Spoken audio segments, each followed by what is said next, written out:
सभी को प्रणाम। मैं सविता रतूड़ी।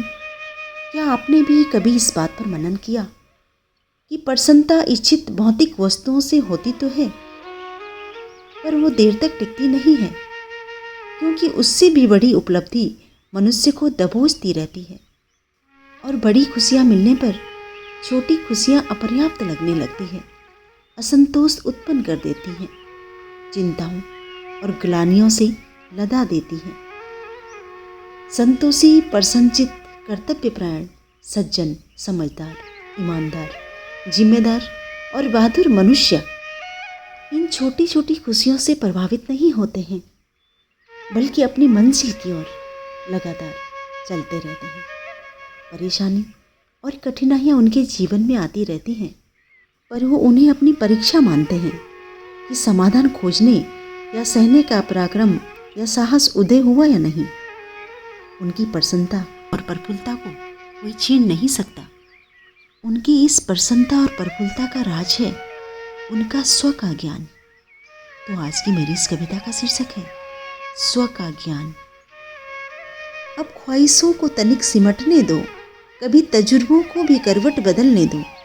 ठान लो कभी क्या अर्जन है करना, मन को फिजूल यूं ही न भटकने दो। देर तक टिकती कहाँ कोई खुशी, हर नई लालसा जगने के कारण। मुलाकात कर लो कभी स्वसेवी, कल्पनाओं की जाल अब उधड़ने दो। जगा भी दो नवसृजन की चिंगारी, मन को फिजूल यूं ही न भटकने दो। रूठा नहीं है परमात्मा तुमसे, जो चल पड़े तुम मुहार करने को। गिरे को उठाना, पिछड़े को बढ़ाना, भूले को राह दिखाना, अब स्वभाव को जरा संवरने दो। चढ़ा भी दो रंग सेवा और सहयोग का, मन को फिजूल यूं ही न भटकने दो। देखकर दरिद्र को दुखी हो जाना, संकेत है ये मलिनता का स्वच्छता में बदलना। समझ लो ये कृत्य है परमात्मा का, दम किसी की खुशियों का न घुटने दो। खपा भी दो कुछ समय उत्कृष्ट कर्मों में, मन को फिजूल यूं ही न भटकने दो। इस कविता का आशय है कि यदि हम अपनी सेवा कर लें, अपने को सुधार लें, तो इससे पूरी मनुष्य जाति की सेवा संभव है।